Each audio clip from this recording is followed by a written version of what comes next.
The Kingdom of Oyo. In the heart of ancient Africa stood a kingdom unlike any other, Oyo, the jewel of the Yorubaland. Its streets bustled with traders. The air sang with the rhythm of drums and chants.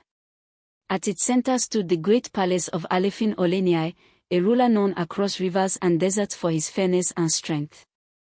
But in his inner chamber stood the one thing no king in the world possessed. Drumbeat, soft and distant. A drum that could speak. Scene fades into flashback with echoes and mist. They said the gods gifted the drum to the first Alefin, carved from the Iroko tree touched by thunder, bound with leather from a lion slain during an eclipse. It could speak not just to kings, but to the spirit world itself. But it only spoke when played by a true-hearted drummer, the Iron, trained in the sacred rhythms known only to the royal line. Scene returns to present. Now, only one drummer remained, Iron, a humble man with a gift passed down through generations. Dark drum sounds, dusk in the palace. One quiet night, while the moon hung like a sleeping eye, Iron felt the drum vibrate, on its own. He played a soft rhythm, and the drum spoke back in code.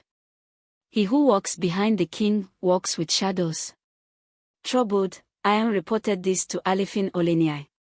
The king frowned. The gods speak in riddles. Watch. But speak no more. Narration over scenes of silent glances in the palace, royal meetings, secret gatherings. Days passed. Then weeks. Food began to spoil in the royal kitchens. Horses died overnight. The sacred statues in the shrine of Oromala were defaced in the dark. Whispers grew.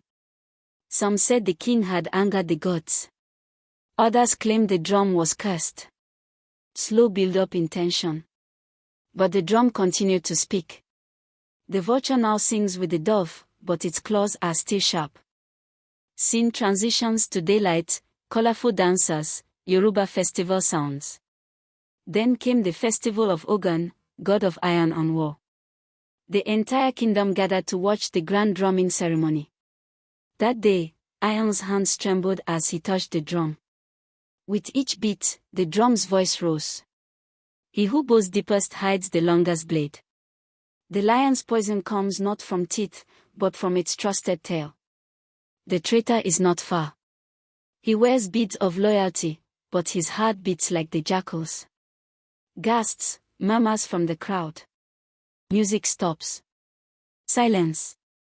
The king stood and looked at his council, then at his chief advisor, Olefin, who looked down and smiled. A silent tension filled the air. Then, Olefin ran. Action music, guards chase, drums thump like a heartbeat. Through the palace corridors, past the shrine of Sango, Olefin fled, but the people of Oyo were watching. Before he could escape the palace gate, the guards cornered him. Scene of his cloth being torn. Hidden beneath his royal wrapper were letters from foreign warriors, gold from rival kingdoms, and a map marked with secret palace paths. Dramatic pause. Olefin had planned to overthrow the king, and claim the talking drum for himself. Scene of fire at night, the king in quiet reflection. Alefin Oleniai wept not because he was nearly betrayed, but because the man he trusted most was the betrayer. He raised the drum in the public square and declared, "From this day, let the drum not only warn of danger, but teach us to listen to silence." The kingdom was restored. Olefin was banished to the forest of forgotten men. And peace reigned once more. Soft drumming returns. In the ancient lands of Africa, wisdom was not just spoken, it was played, it was danced, it was drummed. And when the drums speak, the wise do not argue. They listen.